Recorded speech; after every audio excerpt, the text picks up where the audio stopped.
हरिओम नमस्ते। हरिओम प्रभु। हरिओम राम राम राम राम राम राम। तारो वंदे वाणी विनायको भवानी शंकरो वंदे श्रद्धा विश्वास रूपिणो याभ्यां विना न पश्यन्ति सिद्धा स्वान्तस्थमीश्वरम् वन्दे बोधमयं नित्यं गुरुं शङ्कररूपिणम् यमाश्रितो हि वक्रोऽपि चन्द्र सर्वत्र वन्द्यते सीतारामगुणग्राम पुण्यारण्यविहारिणो वन्दे विशुद्धविज्ञानो कवीश्वर कपीश्वरो भवस्थिति संहारकारिणी क्लेशहारिणी सर्वकरितां नतो रामवल्लभाम् मायावसवर्ति विश्वमखिलं ब्रह्मादिदेवासुरा यत्सत्त्वादमृषेव भाति सकलं रज्जो यथा अहिर्भ्रमः यत्पादप्लवमेकमेव हि भवां भोधे स्थितिर्षावताम् वन्देऽहं तमशेषकारणपरं रामाख्यमीशं हरिम् नानापुराणनिगमागमसम्मतं यत् रामायणे निगदितं क्वचिदन्यतोऽपि स्वान्तसुखाय तुलसीरघुनाथगाथा भाषानिबन्धमतिमञ्जुलमातनु।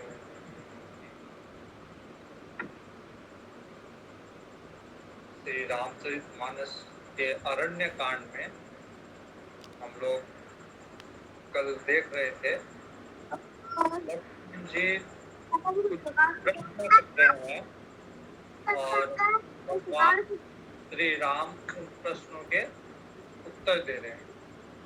तो इस प्रसंग को श्री राम गीता के नाम से विख्यात है। ये प्रसंग राम जी जो ज्ञान दे रहे हैं, तो लक्ष्मण जी के 5 प्रश्न हैं। ज्ञान, वैराग्य, माया, भक्ति और जीव ईश्वर का भेद, ये 5 प्रश्न लक्ष्मण जी ने किए, जिससे इन प्रश्नों के उत्तर से जाते चरण रति शोक मोह भ्रम जाए। भगवान के चरणों में रति हो और शोक मोह भ्रम ये इनकी निवृत्ति हो। भगवान कहते हैं कि मैं थोड़े में ही कहूँगा, क्योंकि शूर्पणखा जी आने वाली है अभी। तो भगवान को दिख रहा है कि वो शूर्पणखा जी वहाँ से चल गई, अब आने वाली है, इसलिए थोड़े अभी टाइम नहीं है विस्तार से करने की। संक्षेप में भगवान इनका उत्तर देते हैं। तो कहते हैं, मैं अरुमोर तोरते माया जही बस कीनी जीव निकाया। जहाँ पे मैं और मेरा और तेरा ये भाव उत्पन्न होता है, वहीं पूरी माया प्रारंभ होती है। माया का प्रवेश ही अहमता ममता में है। जब गीता जी में भगवत गीता का प्रारंभ जब होता है, तो पहला श्लोक ये, धर्म क्षेत्रे कुरुक्षेत्रे संवेदा युयुत्सव मामका पांडवास्य है। धृतराष्ट्र के मन में ये भेद बुद्धि थी कि ये मेरे और ये पांडवों के। तो जब भेद बुद्धि के कारण जब के मन में मैं और ये, मैं और वो ऐसा जब भाव था, उसी के कारण संपूर्ण महाभारत हुई। तो भगवान कहते हैं, मैं और मोर तोरते माया, जय ही बस कीन जीव निकाया। सारा सारा संसार इसी माया के वशीभूत है। हमारे एक माता जी थी, वो कहा करती थी कि संसार में दुख और किसी चीज का नहीं है, एक ही दुख है, ममत्व का दुख। जहाँ पे अहमता ममता हो, तो ये मैं हूँ, ये मेरा है, दुख का उदय सिर्फ वहीं से होता है। बाकी संसार में और कितने भी कुछ भी हो जाए, हमको दुख नहीं होता। दुख वहीं होगा जहाँ लगता है कि मेरा कुछ अनिष्ट हुआ या मेरे से संबंधित किसी का अनिष्ट हुआ, तो मैं और मोर यही माया है। अब वो गोचर जह लगी मन जाही, सो सब माया जाने हूँ भाई। जहाँ तक इंद्रियां जहाँ तक जाती है, वो गोचर जह लगी मन जाही। मन जहाँ तक इंद्रियां और इंद्रियों के विषयों में जाता है, वो सब माया के क्षेत्र के अंतर्गत ही है। तेहि कर भेद सुनहु तुम सोऊ, विद्या अपर अविद्या दो। तो माया भी दो तरह की होती है, एक विद्या माया, एक अविद्या माया। विद्या माया भगवान से मिलाने वाली, और अविद्या माया भगवान से दूर ले जाने वाली। एक दुष्ट अतिशय दुख रूपा, जापस जीव पराभव कूपा। तो एक जो अविद्या माया है, वो दुष्ट है, उसके कारण जीव भव सागर में बार बार गिरता है। अविद्या के कारण भव सागर में बार बार जीव गिरता है।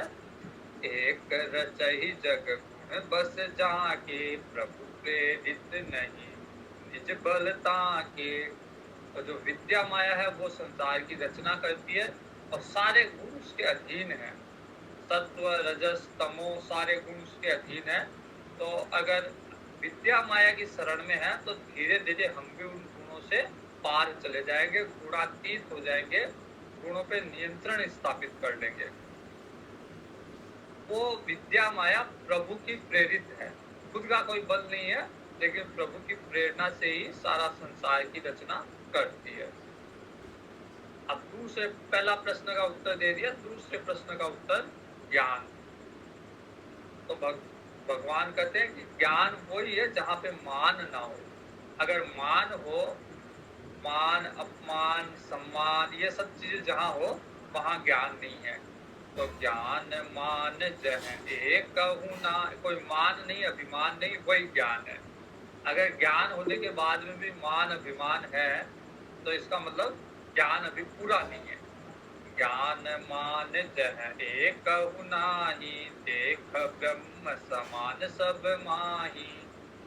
और सब में अभिमान नहीं है, खुद का अभिमान नहीं है, और सब में ब्रह्म दृष्टि है।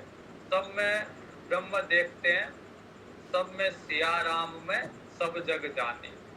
सब में प्रभु का स्वरूप देखते हैं। वसुदेव सर्वम, भगवद गीता में वसुदेव सर्वम। रामचरितमानस में सिया राम में सब जग जानी। देख निज प्रभुमय जगत यही संग करहि विरोध। जब पूरा जगत ही प्रभुमय हो जाता है, भगवान ही भगवान दिखते हैं चारों तरफ, तो फिर किसी से कोई विरोध नहीं रह जाता। सबको अपना भगवान ही मानता है ज्ञानी व्यक्ति। कहिए तात सो परम विरागी, त्रिन समस्थिति तीन गुण त्यागी।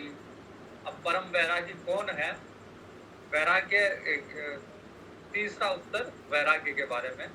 तो परम वैरागी वह है जो सारे सिद्धियों को, सारी रिद्धि सिद्धियों को और तीनों गुणों को, संसार तीनों गुणों से मिलकर बना हुआ है। इसका मतलब पूरे संसार को एक तिनके की तरह छोड़ सकता है, त्याग सकता है। तो अगर इतनी किसी में सामर्थ्यता है, कि संसार के सभी पदार्थों को, संसार के सभी जीवों को एक तिनके की तरह छोड़ सकता है, वह परम वैरागी है। माया, तीसरा प्रश्न का उत्तर है माया। तीसरा प्रश्न, ईश्वर और जीव का भेद। तो माया ईसन आप कहूँ, जान कहिए जो जीव। जीव कौन है? जो न माया के बारे में जानता है, न ईश्वर के बारे में जानता है, न अपने आप के बारे में जानता है। जो अज्ञानी है वो है जीव। बंध मोक्ष प्रद सर्व पर, माया प्रेरक शिव। और जीव अज्ञानी, और शिव कौन है? जो माया का प्रेरक है। माया जिसके वशीभूत है, जिसके अधीन है माया, और वो सबसे ऊपर है, सर्व पर है। और बंध मोक्ष प्रद है, बंध और मोक्ष को देने वाला है। सारे उसके कारण पशुपतिनाथ जो जीवों के बंधन को काटे, वो पशुपतिनाथ। तो शिव जो है वो सारे जीवों के बंधन को काट के उनको मुक्त कर सकता है। तो बंध मोक्ष प्रद सर्व पर और माया प्रेरक शिव। धर्म ते विरति जोगते ज्ञाना, ज्ञान मोक्ष पद वेद बखा। अब भक्ति की महिमा बता रहे हैं। पांचवा, भक्ति को थोड़ा विस्तार से बता रहे हैं, बाकी सब संक्षेप में बताया। अब भक्ति भगवान कह रहे हैं, भक्ति की महिमा क्या है? धर्म ते विरति जोगते ज्ञाना, ज्ञान मोक्ष प्रद वेद बखाना। जाते बेगिद्रवहु मैं भाई, सो मम भगति भगत सुखदाई। जितना भी हम धर्म करते हैं उसका फल होता है कि विरति प्राप्त होती है, वैराग्य आता है, संसार से निवृत्ति होती है। धर्म का फल विरति, और योग करते हैं उसका फल ज्ञान। और ज्ञान मोक्ष प्रद, ज्ञान आने के बाद में मोक्ष की प्राप्ति होती है, ऐसा वेद करते हैं। लेकिन भगवान कहते हैं कि जिससे मैं जल्दी द्रवित हो जाता हूँ, जिससे मैं जल्दी प्रसन्न हो जाता हूँ, वो मेरी भक्ति है। बाकी इन सब चीजों में समय लगता है। धर्म, योग, ज्ञान, इन सब में समय लगता है, लेकिन जिससे भगवान तुरंत प्रसन्न होते हैं वो भगवान की भक्ति है। स्वतंत्र अवलंबन आना, तेहि अधीन ज्ञान विज्ञान। तो वो भक्ति स्वतंत्र है, उसमें तो स्वतंत्र अवलंबन आना, उसका कोई और अवलंबन नहीं है और आधार नहीं है। जैसे ज्ञान स्वतंत्र नहीं है, ज्ञान के साथ भक्ति होना जरूरी है, वैराग्य के साथ ज्ञान होना जरूरी है, लेकिन भक्ति स्वतंत्र है। सो स्वतंत्र अवलंबन आना, उसको और किसी अवलंब की जरूरत नहीं होती। भक्ति जब होती है तो बाकी चीजें अपने आप आ जाती है, ज्ञान वैराग्य सब अपने आप आ जाते हैं। सो स्वतंत्र अवलंबन आना, ते ही अधीन ज्ञान विज्ञान। ज्ञान वैराग्य सब भक्ति के अधीन है। पहले भक्ति होगी तो ज्ञान वैराग्य अपने आप आ ही जाएंगे। भगति तात अनुपम सुख मूला, मिलहि जो संत होहि अनुकूला। लेकिन भक्ति ऐसे मिलती नहीं है। भक्ति, ज्ञानी तो व्यक्ति कुछ पुस्तकें पढ़ के बन सकता है, वैराग्य सब कुछ त्याग के बन सकता है, लेकिन भक्ति कोई बाजार में नहीं मिलती। भक्ति आती है जब दूसरों को भक्ति करते हुए देखते हैं। तो ऐसे संतों का संग, जो भक्ति कर रहे हो उनके संग से भक्ति मिलती है, और कोई माध्यम नहीं है भक्ति को प्राप्त करने का। जो संत हो अनुकूला, और संत की अगर उस सेवा की जाए, जो भक्तिमय संत है उनकी सेवा की जाए, तो उससे संत की कृपा से भक्ति मिलती है। भक्ति की साधन कहूँ बखानी, सुगम पंथ मोहि पावहि प्राणी। तो भक्ति का साधन भगवान कहते हैं, मैं थोड़ा विस्तार से कह रहा हूँ क्योंकि सुगम तरीका है ये मेरे को प्राप्त करने वाले का। अन्य तरीके हैं वो थोड़े से कठिन है, ये बड़ा आसान, बड़ा सुगम तरीका है। प्रथम ही अब भक्ति का भी अर्थ हम लोग कुछ अलग समझते हैं। आज के शायद सबरी जी का प्रसंग भी आज आ जाएगा, तो सबरी जी के प्रसंग में और यहाँ पे भी भक्ति की परिभाषा को समझना चाहिए कि भक्ति की परिभाषा का कितना विस्तार है। केवल मंदिर में जाना, भजन करना या आजकल डीजे वगैरह लगाना, ये सब भक्ति नहीं है, उसका और ज्यादा अधिक विस्तार है। वो सब यहाँ पे दिया हुआ और आगे सबरी जी के प्रसंग में भी आएगा, नवधा भक्ति में। तो यहाँ पे क्या दिया हुआ भक्ति की परिभाषा? प्रथम ही विप्र चरण अति प्रीति, निज निज कर्म निरत श्रुति रीति। विप्रों के चरणों में स्नेह हो, क्योंकि विप्र ही वेद शास्त्र का अध्ययन अध्यापन का कार्य करते थे। तो अगर उनके चरणों में स्नेह नहीं हो, ब्राह्मणों के चरणों में स्नेह नहीं हो, तो वेदों में, पुराणों में जो भक्ति की बात कही गई है उसको हम कैसे जान पाएंगे?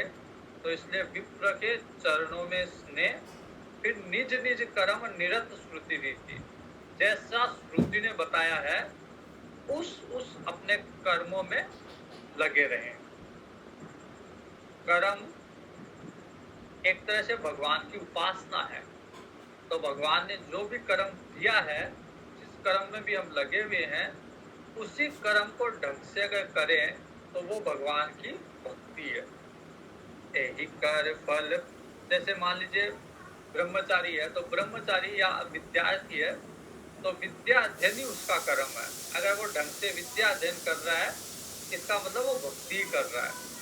अगर गृहस्थी है, वो गृहस्थी धर्म का पालन ढंग से कर रहा है, वो सन्यासियों की, ब्राह्मणों की, सन्यासियों की, विद्यार्थियों की पालना कर रहा है, तो इसका मतलब वो भगवान की भक्ति कर रहा है। वानप्रस्थ अगर तप साधना कर रहा है, इसका मतलब वो भक्ति कर रहा है। सन्यासी विरक्ति को प्राप्त है, इसका मतलब वो भगवान की भक्ति कर रहा है। तो अपने अपने निज निज कर्म निरत श्रुति रीति। यही कर फल पुण्य विषय वैरागा, अगर ये करेंगे तब फिर विषयों से वैराग्य होगा। अन्यथा तो मन हमेशा विषयों में ही फंसा रहता है। जब अपना अपना कर्म करेंगे तो फिर विषयों से वैराग्य प्रारंभ होगा, क्योंकि मन केंद्रित हो जाएगा, मन बंधेगा वहां पे। जब तक मन एक स्थान पे बंधता नहीं है, तब तक अलग अलग विषयों में जाता है। मन का स्वभाव वैसा ही रहता है। तो पहले मन को नियंत्रित करने के लिए अपने कर्म में ध्यान देना, फिर उस कर्म पे ध्यान देंगे तो अन्य विषयों से वैराग्य उत्पन्न होगा। यही कर फल पुनि विषय वैरागा, तब मम धर्म उपज अनुरागा। जब अन्य विषयों से या अधिकतर विषयों से जब वैराग्य हो जाएगा, तब भगवान के धर्म में अनुराग उत्पन्न होगा, तब इच्छा होगी भगवान को जाने। अन्यथा अगर सुबह से लेकर शाम तक विभिन्न विभिन्न विषयों में, भोगों में हमारा समय अगर जा रहा है, तो समय कहाँ मिलता है भगवान के लिए। अगर सुबह से शाम तक कभी किसी पार्टी में जाना, कभी किसी क्लब में जाना, कभी किसी किट्टी पार्टी में जाना, कभी किसी मित्र के साथ बैठना, अगर इन्हीं में समय जा रहा है, कभी खेल जाना, कभी मूवी देखने जाना, पिक्चर देखना, इन्हीं में समय अगर जा रहा है, अलग अलग विषयों में समय जा रहा है, तो फिर भगवान के लिए ना तो समय ना इच्छा है। तो तब मम धर्म उपज अनुरागा। तो सबसे पहले विप्र के चरणों में भक्ति, ताकि पता चले कि मेरा कर्म क्या है, वेद शास्त्रों का पता चले। फिर अपना जो कर्म है उसको सही ढंग से करना, उसके कारण अन्य विषयों से वैराग्य, उससे फिर भगवान की धर्म के प्रति अनुराग उत्पन्न होता है। श्रवणाधिक नव भगति दृढ़ाही, मम लीला रति अति मन माही। फिर भगवान की श्रवणाधिक जो 9 तरह की भक्ति है, उनमें श्रवणम कीर्तनम, स्मरणम, पाद सेवनम, अर्चनम, दास्य, सख्य और आत्मनिवेदन, ये 9 तरह की भक्ति है, भागवतम में दी हुई है। तो इनमें अनुराग उत्पन्न होता है, इनको करने का मन करता है कि बार बार इनको करे, भगवान की पूजा करे, भगवान का जप करे, ध्यान करे, आत्मनिवेदन, खुद को भगवान के आगे समर्पित करे। जब ये सब करने लगेंगे तो फिर भगवान की लीलाओं में मन जाएगा। लीला मम लीला रति अति मन माही, मन में भगवान की लीला, मन करेगा रामायण जी सुने, मन करेगा भागवत सुने, मन करेगा महाभारत देखें, तो भगवान की अलग नारद भक्ति सूत्र सुने। तो ये अलग अलग भगवान की लीला, अलग अलग पुराण, अलग अलग वेद, अलग अलग उपनिषद, इनको पढ़ने का मन करेगा, इनमें मन जाएगा। संत चरण पंकज अति प्रेम, संतों के प्रति विशेष लगाव होगा। कई छोटे छोटे बच्चों का भी साधु संतों के प्रति विशेष उनका लगाव होता है। तो ये भी भक्ति के लक्षण है। अगर संतों के प्रति लगाव, तीर्थ स्थानों के प्रति लगाव हो, संतों के प्रति, भगवान के धाम के प्रति लगाव हो, इसका मतलब उसमें भक्ति के लक्षण है। मन क्रम वचन भजन दृढ़ नेमा, मन से, कर्म से, वचन से भजन का एक दृढ़ नियम है उसके। दिन प्रतिदिन डेली वो कुछ न कुछ भजन, कुछ न कुछ जप साधना करता है। पितु मातु बंधु पति देवा, सब मोहि कह जाने दृढ़ सेवा। गुरु जी की, माता पिता, बंधु, पति, देवता, सबकी सेवा तो करता है, लेकिन सब में भाव यही है कि ये भगवान का ही स्वरूप है। जैसे हम लोग गाय की सेवा करते हैं, गौ माता की सेवा करते हैं, ये मान के कि ये भगवान का ही स्वरूप है, वैसे ही गुरु की, माता पिता की, भगवान की भगवत बुद्धि से सेवा करता है। व्यक्तिगत उसका मोह नहीं रहता, जैसे माता पिता में, गुरु में, पति में व्यक्तिगत मोह नहीं, लेकिन भगवत बुद्धि है कि ये भगवान का ही स्वरूप है और उसके अनुरूप वो सेवा सबकी करता है। मम गुण गावत कुलक शरीरा, गद गद गिरा नयन बह नीरा। भगवान के गुण गाते रोमांचित हो जाता है वो, उसके रोम रोम खड़े हो जाते हैं, पुलकित हो जाता है। गद गद गिरे, वाणी से शब्द नहीं निकल पाते, इतना रोमांचित, इतना प्रफुल्लित होता है, और नैनों से उसके जलधारा बहने लग जाती है जब भगवान का प्रसंग आता है। बहुत जने जब रामायण जी पढ़ते हैं तो रोने लग जाते हैं, कई जने तो मतलब ढंग से पढ़ नहीं पाते, थोड़ा सा भी प्रसंग आते ही रोना शुरू कर देते हैं। काम आदि मद दंभ न जाके, तात निरंतर बस में ताके। भगवान कहते काम, मद, मोह, लोभ, ये जिनके नहीं हो, भगवान कहते मैं तो उनके वश में हूँ, वो जैसे कहते हैं मैं वैसे कर लेता हूँ, उनकी जो इच्छा होती है मैं उसको पूर्ण कर देता हूँ। वचन कर्म मन मोरी गति, भजन करहिनी काम। तिनके हृदय कमल महु, करहु सदा विश्राम।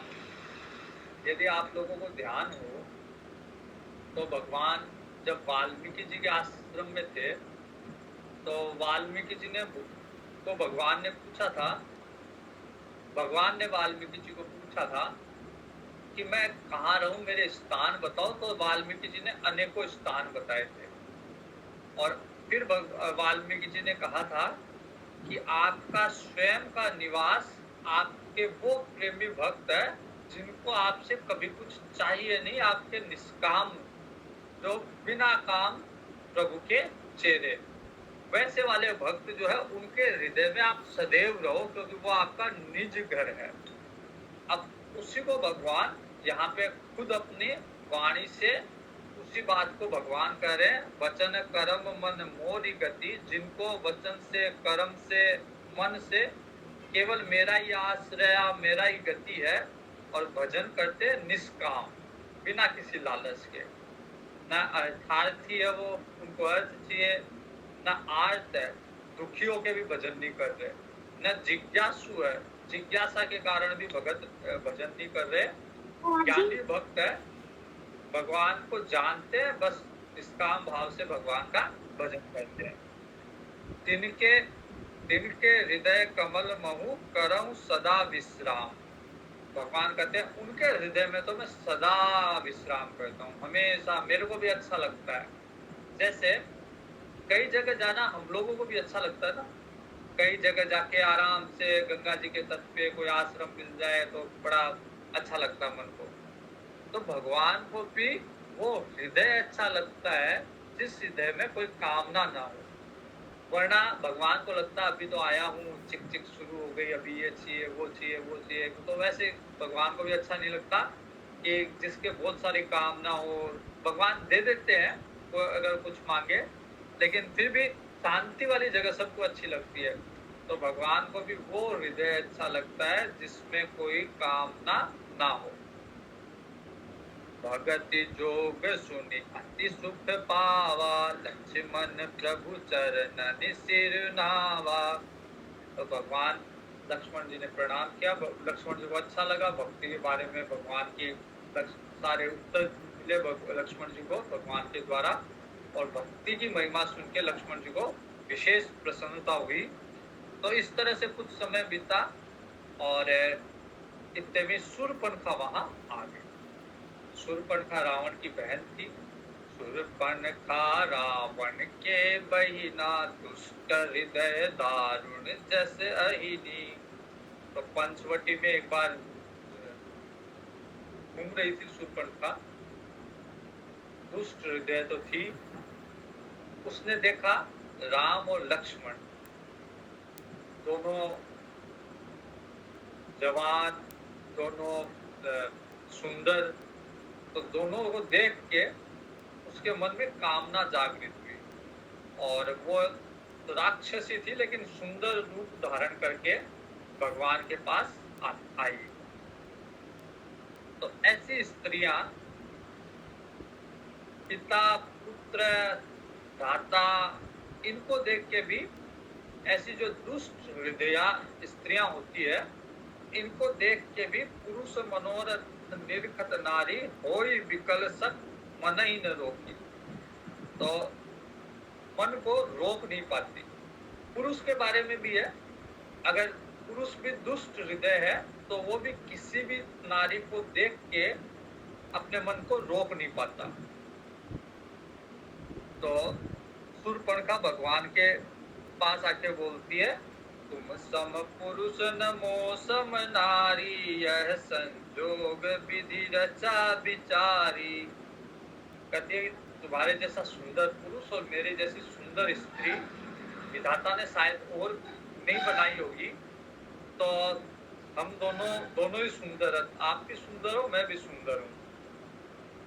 मैंने तो देख लिया, मेरे लायक कोई पुरुष संसार में मिला ही नहीं, मेरे को इतना सुंदर कोई आप जैसा कोई मिला ही नहीं। अब आपको देख के कुछ मन कर रहा है कि आपसे विवाह कर लूं। अभी तक तो कोई मिला नहीं, अब आपको देख के दांते अब लगी रहे कुंवारी, अब तक मैं कुंवारी हूँ क्योंकि कोई मिला ही नहीं। मन माना कछु तुम्हें ही निहारी, आपको देख के लगता है कि अब कर लेना चाहिए। भगवान सीता जी की तरफ देखते हैं, सीता जी वहीं थी, और भगवान कहते हैं सीता जी को देख के कि मेरे तो सीता जी है यहाँ पे, ये मेरा छोटा भाई लक्ष्मण, ये अहि कुंवार मोर लघु भ्राता। ये कुंवारा तो नहीं था क्योंकि लक्ष्मण जी का भी विवाह हुआ है, लेकिन कुमार है, अभी युवा है, तो अभी इसकी पत्नी भी यहाँ नहीं है, इसकी तरफ जाओ। जैसे ही शूर्पणखा लक्ष्मण जी की तरफ गई, लक्ष्मण जी को पता चल गया कि ये दुश्मन की बहन, रावण की बहन है। और लक्ष्मण जी कहते हैं भाई मैं तो दास हूँ, दास को कहाँ सपने में सुख नहीं मिलता दास को। भगवान समर्थ है, कौशलपुर राजा है, राजाओं के तो एक है तो क्या हुआ, सीता जी है तो क्या हुआ, राजाओं के तो कई हो सकती है। दशरथ जी के भी 3 रानियां थी, तो आप इन्हीं के पास जाओ। फिर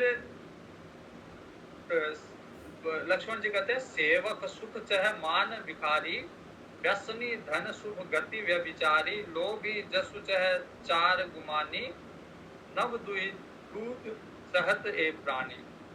अगर कोई सेवक सुख की कामना करे, भिखारी मान सम्मान की कामना करे, व्यसनी व्यक्ति धन की कामना करे और व्यभिचारी व्यक्ति अच्छी गति की कामना करे, लोभी व्यक्ति जस की कामना करे और गुमानी व्यक्ति चोर व्यक्ति पुरुषार्थ की कामना करे, तो ये सब ऐसे ही है कि जैसे आकाश से दूध दूना, मतलब ये संभव नहीं है। तो वैसे ही मैं तो सेवक हूँ, आप इन्हीं के पास जाओ। राम जी के पास आई, राम जी ने फिर उसको लक्ष्मण जी के पास भेज दिया, तो ऐसे फुटबॉल बना दिया, कभी इधर कभी उधर।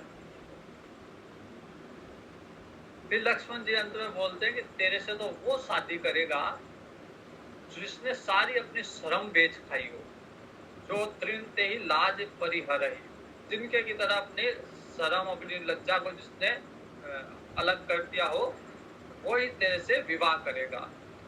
इतना सुनते उस गुस्सा आया शूर्पणखा को और उसने अपना भयंकर वाला विकराल रूप धारण कर लिया। जो वास्तविक रूप था राक्षसी का, वो रूप धारण कर लिया।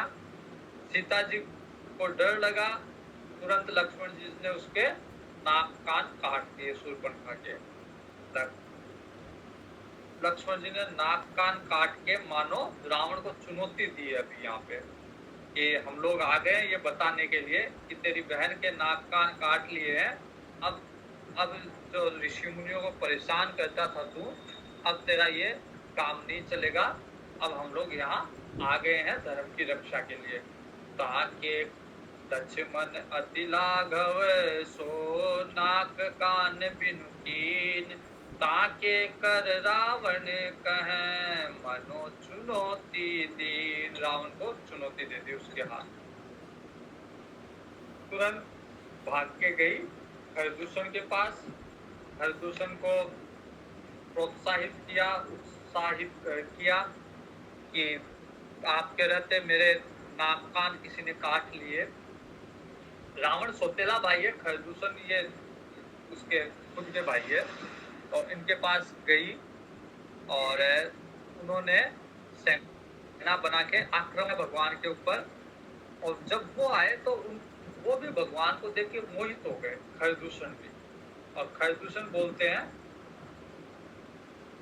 सचिव बोली खरदूषण यह को नृप बालक नर भूषण।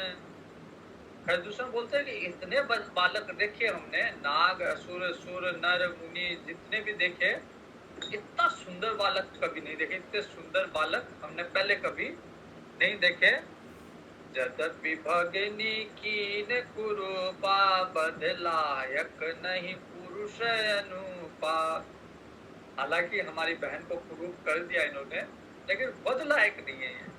इनको मारने मतलब हमको भी अच्छा नहीं लगता, इतने सुंदर बालकों को हम मारे। तो कहते हैं कि इनको अपने सचिव को बुला के कहते हैं कि इनको एक संदेश दो कि यदि ये अपनी पत्नी को हमें दे दे तो हम इनको छोड़ देंगे। जैसे सचिव आया वहां पे, सचिव ने कहा तो भगवान कहते हैं हम तो क्षत्रिय है, हम ऐसे खरदूषण जैसे पशुओं का वध करने के लिए हम वन में आए हुए हैं।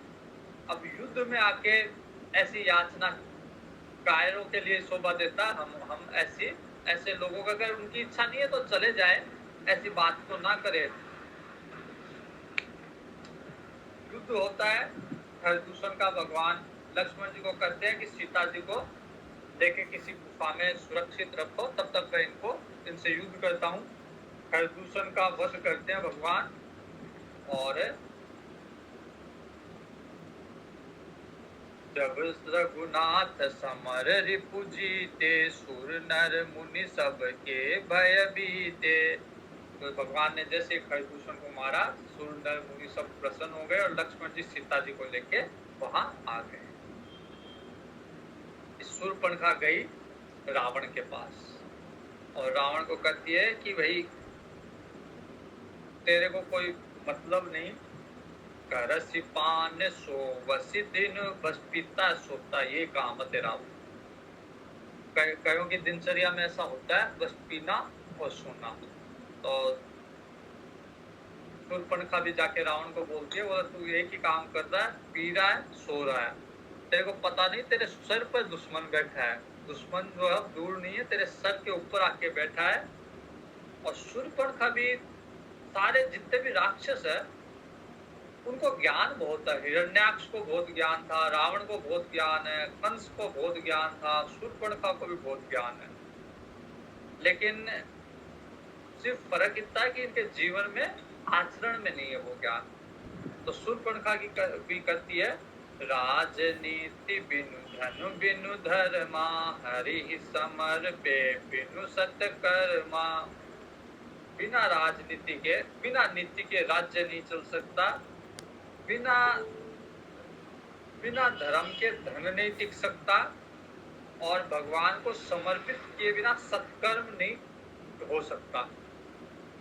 विद्या बिनु विवेक उपजाए, श्रम फल पड़े किए अरुपाए। अगर विद्या है लेकिन विद्या से विवेक उत्पन्न नहीं हो रहा, तो मात्र श्रम है ये। इनको पढ़ना पढ़ाना, विवेक ही जब उत्पन्न नहीं हुआ विद्या से, ज्ञान ही उत्पन्न नहीं हुआ, तो फिर विद्या को पढ़ना पढ़ाना व्यर्थ का समय बर्बाद करना, व्यर्थ का श्रम करना। संगते जति कुतंत्र, कुमंत्र से राजा, मानते ज्ञान पानते लाजा। संग से जति, अगर कितना भी योग साधना करना वाला हो, दुष्संग में चला गया तो उसका नाश हो जाता है। कुमंत्र से राजा का नाश हो जाता है। मंत्री लोगों को ऐसे मंत्रिमंडल मिल गया जैसे उसको सही समय पर सही सलाह नहीं दी। जैसे अभी शेख हसीना जी बांग्लादेश में, तो उनके मंत्री जो उनका तंत्र था वो उनको सही समय पर सही सलाह नहीं दे पाया, जिससे वो राज्य समाप्त हो गया। तो कुमंत्र से राजा, राजा का नाश कुमंत्र के द्वारा। मानते ज्ञानी, ज्ञानी है और ज्ञानी के अंदर अगर मान आ गया, अभिमान आ गया, तो ज्ञानी का नष्ट हो जाएगा। पानते लाजा, और मदिरा पान करने से लाज शर्म चली जाती है। प्रीति प्रणय बिनु मत ते गुनी, ना सही बेगी नीति ऐसे सुनी। तो मैंने ऐसी नीति सुनी है कि इनसे जल्दी ही मद से गुणी व्यक्ति इन सब चीजों से जल्दी नाश होता है। कभी भी विपुरुच पावक पाप प्रभु, अस गनिये न छोट करी, अस कही विविध विलाप, करी लागी रोदन करन। कभी दुश्मन को, कभी भी ठगी को, कभी भी पाप को, कभी भी सांप को, इनको छोटा नहीं समझना चाहिए। दुश्मन को, आगी को, पाप को, गुरु को, प्रभु को और सांप को, इनको कभी भी छोटा नहीं समझना चाहिए। ये करके विलाप करने लग गई। और रावण ने पूछा, सारे विवरण उसने कह सुनाया। रावण उसको 10 कंदर रावण समझा बुझा के उसको भेज देता है। और वो कहती है कि ये दशरथ के कुमार है, ये दोनों भाई है। और जानबूझ के कहती है, रावण की कमजोरी जानती थी, इसलिए जानबूझ के करती है कि इनके साथ एक सुंदर स्त्री भी है, क्योंकि उसको पता था रावण जो है कामी व्यक्ति है, कामी पुरुष है, इसलिए करती है। शोभा धाम राम अस नामा, तिन के संग नारी एक श्यामा, कि उनके साथ एक सुंदर स्त्री भी है। और उसकी रूप राशि विधि नारी समारी, रति सत्य कोटि तासु बलिहारी। हजारों रति भी मिलके उसका मुकाबला नहीं कर सकती, इतनी सुंदर स्त्री उन दोनों राजकुमारों के साथ है। और उसी के छोटे भाई ने मेरे नाक कान काटे हैं। फिर शूर्पणखा कहती है कि खरदूषण, इनको भी उन्होंने वध कर दिया। तीसरा खरदूषण, जब रावण सुनता है खरदूषण का वध हो गया तो रावण को लगता है कि भाई खरदूषण तो मेरे समान बलवान है, भगवान के अलावा तो इनको कोई मार नहीं सकता। खरदूषण मोहि सम बलवंता, तिनई को मारई बिनु भगवंता। बिना भगवान के कौन मार सकता है उनको, तो जरूर भगवान ही अवतार लेके आए। रावण सोच रहा है ये बात, सुर रंजन भंजन मही भारा, जो भगवंत लीने अवतारा। तो मैं जाई बैर हट करहूं, प्रभु सर प्राण तजे भव तरहूं। अगर भगवान ही आए हैं तो अब मैं तामस शरीर में हूँ, भक्ति तो कर नहीं सकता। तो भगवान तो किसी भी तरह से मिल जाते हैं। अगर ध्यान भगवान में किसी भी तरह से, अगर दुश्मन भाव से भी भगवान को भजा जाए तो भगवान प्राप्त हो जाते हैं। तो रावण सोचता है कि तामस शरीर भक्ति से भगवान को प्राप्त नहीं कर सकता, क्यों ना दुश्मनी कर लूं। दुश्मनी से भगवान के, कम से कम भगवान के आयुध से मरूंगा, भगवान के हाथों मरूंगा तो मुक्ति तो मेरी वैसी हो जाएगी। चला अकेल जान चढ़ित हवा, बस मारीच सिंधु तट जहवा। ऐसा करके मारीच के पास आता है रावण। इहाँ राम जस जुगति बनाई, सुनहु मासो कथा सुहाई। शिव जी कह रहे कि यहाँ पे राम जैसी युक्ति बनाई वो मैं सुनाता हूँ। तुलसीदास जी की एक विशेषता ये है कि दो शब्द आते हैं, यहाँ और वहाँ। तो जहां जहां भी भगवान होते हैं तुलसीदास जी उसके लिए शब्द प्रयोग करते हैं यहाँ, कि जहां भगवान है वहां मैं भगवान की तरफ। तो यहाँ राम जहां है वहां यहाँ, और बाकी रावण होगा और कोई होगा तो वहां वो अलग है। मतलब मैं राम की तरफ और उधर क्या चल रहा है वो रावण अलग है। लेकिन जब भक्त और भगवान होंगे तो फिर तुलसीदास जी शब्दों को पलट देंगे। फिर तुलसीदास जी आ जाएंगे भक्त की तरफ, फिर वो बोलेंगे भक्त की, जैसे भरत की तरफ है तो तुलसीदास जी बोलेंगे यहाँ मतलब मैं भरत की तरफ, यहाँ पे मैं देख रहा हूँ, और वहाँ भगवान वहाँ हो जाएंगे वहाँ। तो जब भक्त आए तो भगवान भी दूर हो जाते हैं, भक्त इतने प्रिय हैं तुलसीदास जी को। तो यहाँ राम जी ने क्या किया, राम जी ने एक दिन लक्ष्मण जी गए हुए थे कंदमूल फल लाने के लिए, सीता जी को कहते हैं कि भैया अब मैं कुछ लीला करूंगा तो आप, मैं नर के हिसाब से लीला करूंगा तो आप अग्नि में प्रवेश कर जाओ। तुम पावक महु करहु निवासा, जो लगी करो निशाचर नासा। जब तक मैं इन दुश्मनों का, इन आतंकवादियों का, इन रावण आदि दुष्टों का, राक्षसों का विनाश ना कर दूं, तुम पावक में प्रवेश कर जाओ, अग्नि में रहो।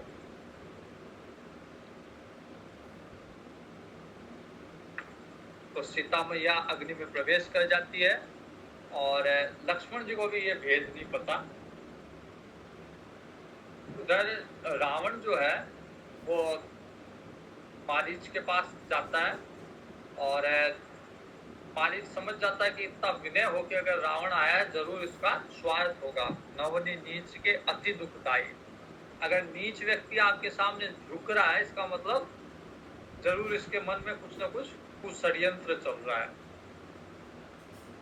रावण ने सारी बात कही, मारीच ने खूब समझाया रावण को, और मारीच ने कहा भाई ये तो भगवान ही है, इन्होंने एक बार मेरे को बिना पत्थर का बाण मारा था जो मैं यहाँ आके गिरा 100 योजन दूर। अगर भगवान नहीं भी है तो भी बहुत बलवान है, वीर है, तो इनसे हम लोग इनसे नहीं सामना कर सकेंगे। निमख राखन भई मम कीट भृंग की नाई, जहत मैं देखूं दो भाई। तो अब जब से उन्होंने बाण मारा तब से मैं बस उन्हीं दो भाइयों को देखता हूँ, मेरी गति जो है कीट भृंग की नाई हो की तरह हो गई है। वो कहता है कि खुद विचार करो, जिसने ताड़का, सुबाहु, खर, दूषण ऐसे ऐसे निशाचरों को मारा है, तो वो साधारण मनुष्य तो होंगे नहीं। लेकिन जब नहीं माना रावण, तो उसने भी समझा कि 9 जनों के सामने कभी भी इनका विरोध नहीं करना चाहिए। शस्त्री, मर्मी, प्रभु, सठ, धनी, वेद, बंदी, कवि, भानस और गुनी, तो इन 9 व्यक्तियों के सामने कभी विरोध नहीं करना चाहिए। तो अब ये रावण जो है इनमें से 60 कैटेगरी में है, ये 60 है। अब इसका विरोध करने में फायदा नहीं है।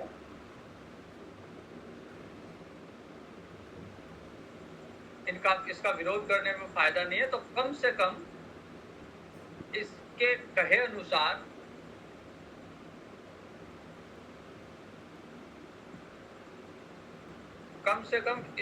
अनुसार मैं स्वर्ण मृग बन जाऊंगा, तो कम से कम भगवान के हाथों तो मारा जाऊंगा, अन्यथा इसके हाथ, इस पापी दुष्ट के हाथ मारा जाऊंगा।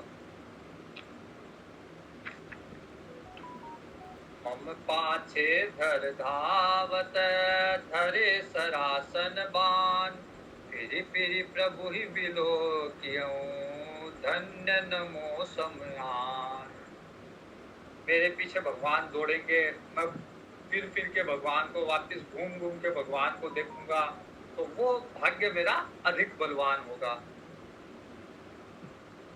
तो मारीच ने कनक मरीच का देह बनाया, कनक देह मणि रचित बनाई, और सीता जी के आश्रम की, सीता जी के कुटिया के बाहर जाके घूमने लगा। सत्य संध, सीता जी ने जब देखा उस स्वर्ण मृग को, तो सीता जी का, क्योंकि अब सीता जी के मन में कईयों का प्रश्न ये होता है कि सीता जी के मन में लालच क्यों आया, क्योंकि अब सीता जी नहीं है, सीता जी की छाया है। सीता जी तो अग्नि में प्रवेश कर गई, सीता जी में लालच नहीं था, लेकिन ये छाया जो है, हम सब भगवान की छाया है और हम सब लालची है। तो जब छाया होती है उसमें लालच है। तो सीता जी ने कहा, यही मृग कर अति सुंदर छाला, इसकी छाल मेरे को चाहिए। तो सीता जी की बात भगवान टाल नहीं पाए, और भगवान जानते थे सब कारण, लेकिन भगवान को लीला करनी है, इसलिए भगवान उसके पीछे दौड़े, और वो दूर तक भगवान को आगे तक स्वर्ण मृग ले गया वन में। निकम नेति शिव ध्यान न पावा, माया मृग पाछे सो धावा। भगवान का, शिव जी भी ध्यान में करने में कठिनाई होती है भगवान का, लेकिन एक माया का बना हुआ मृग भी भगवान को ले जा रहा है।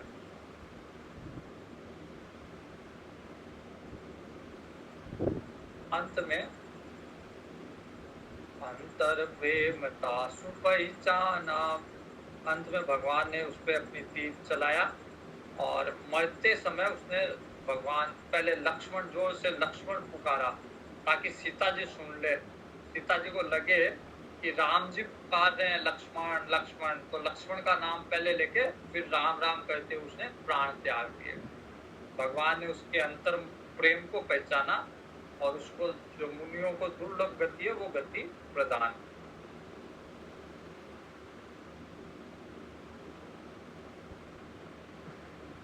उधर जब लक्ष्मण लक्ष्मण की आवाज आई, तो सीता जी को लगा राम जी संकट में है, और सीता जी ने लक्ष्मण जी को कहा, जाके राम जी की रक्षा करो। लक्ष्मण जी ने कहा, भैया ने मेरे को यहीं छोड़ के, आपकी सुरक्षा में छोड़ के गए हैं, भैया को कोई संकट नहीं हो सकता।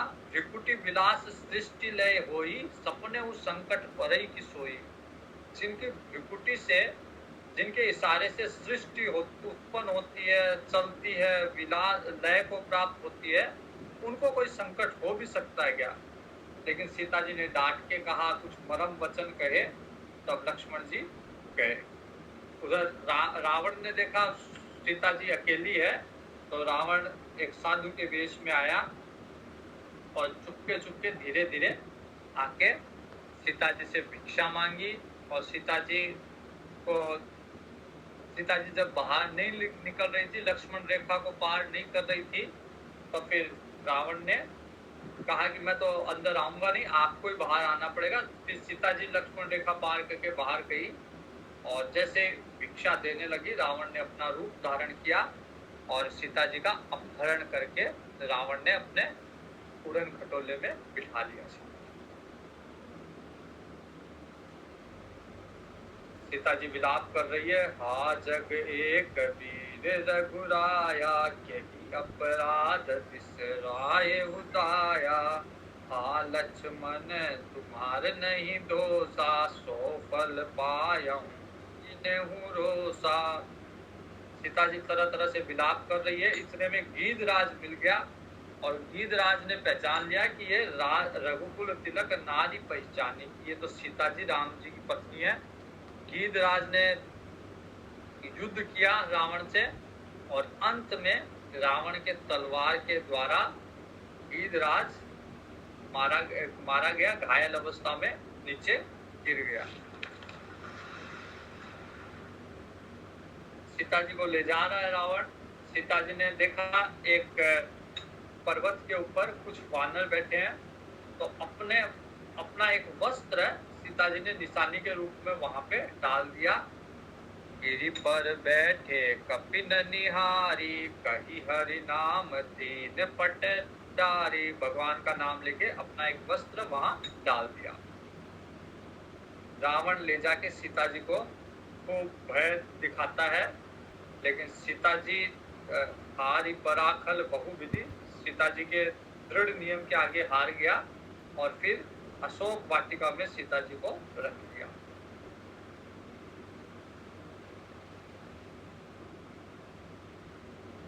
अब उधर राम जी रघुपति अनुजहि आवत देखी, बाहिज चिंता कीन विशेषी।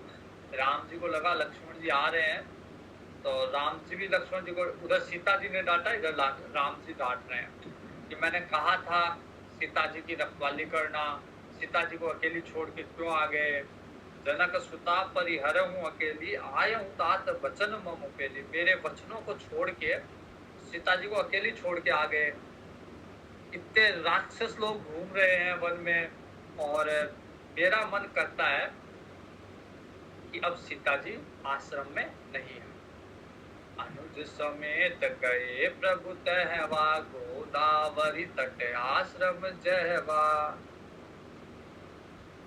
सीता लक्ष्मण जी के साथ भगवान वहां पे आए, गोदावरी के तट पे, जहाँ आश्रम भगवान ने बना रखा था। आश्रम में देखा सीता जी नहीं है, तो भगवान भी तरह तरह से विलाप करते, पेड़ पौधों से पूछते, पशु पक्षियों से पूछते कि भाई सीता को कहीं देखा है क्या। इस तरह एक साधारण व्यक्ति की तरह भगवान वन में अब विलाप कर रहे हैं। गुण खानी जान की सीता, रूपशील व्रत नेम पुनीता। हे खग मृग हे मधुकर श्रेणी, तुम देखी सीता मृग नैनी। कौवे से, तोते से, सबसे भगवान पूछ रहे हैं भाई सीता जी को देखा है क्या। तरह तरह से विलाप कर रहे हैं सीता जी के लिए। कही जात अनख तो ही पाही, प्रिया बेगी प्रगटे सिकस नान। बार बार कर रहे, हे प्रिया तू अगर आस पास हो तो जल्दी से, अगर तू छिप रही है मेरे से तो मेरे सामने प्रकट हो जा, तेरे वियोग में रहा नहीं जाता। इस तरह से विलाप करते हुए भगवान, पूर्ण काम है लेकिन फिर भी मनुष्य चरित्र कर रहे हैं, इसलिए ऐसी लीला कर रहे हैं।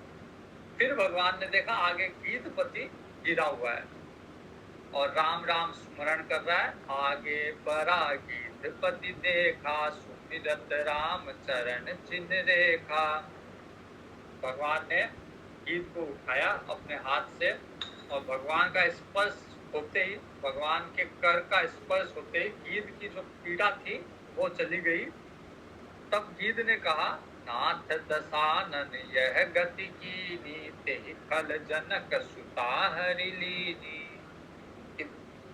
रावण ने देखी है, मुझे मारा है, और उसी रावण ने अपनी पत्नी जनक सुता को भी का भी हरण किया है। राम कहा तनु राखहु ताता, मुख मुस्काई कही तेहि बाता। अब वो कहते हैं कि भगवान अब मैं चलना चाहता हूँ, मैंने प्राण इसीलिए रोक रखे थे ताकि मैं जनक सुता का संदेश आपको दे दूं, लेकिन अब मैं आपके दर्शन हो गए, अब मैं जानना चाहता हूँ। भगवान कहते हैं कि अरे चाहे तो तेरे प्राण रख दूं। राम कहा तनु राखहु ताता। तो गीधराज मन में मुस्कुरा के कहते हैं भगवान से, जहाँ कर नाम मरत मुख आवा, अधम मुकुट होई श्रुति गावा। सो मम लोचन गोचर आगे, राखो देह नाथ के खाके। गीधराज जी कहते भाई मरते समय अगर दुष्ट व्यक्ति के भी मुंह में आपका नाम आ जाए तो उसकी भी मुक्ति हो जाती है, और मेरे आगे तो आप स्वयं खड़े हो। तो ऐसे अवसर बार बार थोड़ी ना आते हैं। तो जल भरी नयन कहे रघुनाई, तात करम निज ते गति पाए। भगवान के नेत्रों में आंसू आ गए। भगवान कहते हैं इसमें मेरे कोई बड़ाई नहीं है, आपने अपने कर्मों से ये गति प्राप्त की है, क्योंकि परहित बस जिनके मन माही, तिन कहूँ जग दुर्लभ कछु नाही। जिनके हृदय में परहित होता है, दूसरों की भलाई होती है। गीधराज ने अपने प्राणों की आहुति देके सीता जी की रक्षा करने का प्रयास किया, कर नहीं पाया अलग बात है, लेकिन सीता जी का कम से कम प्रयास किया रक्षा करने की। तो भगवान कहते हैं कि परहित जिनके मन में होता है उनको कोई भी गति उनके लिए दुर्लभ नहीं है। तिन कहूँ जग में कोई दुर्लभ नहीं है, कुछ भी दुर्लभ नहीं है। तो ऐसी गति अगर आपको मिली है तो वो आपके कर्मों के कारण मिली है। तनु तजितात जाहु मम धामा, देहु काहे तुम पूर्ण कामा।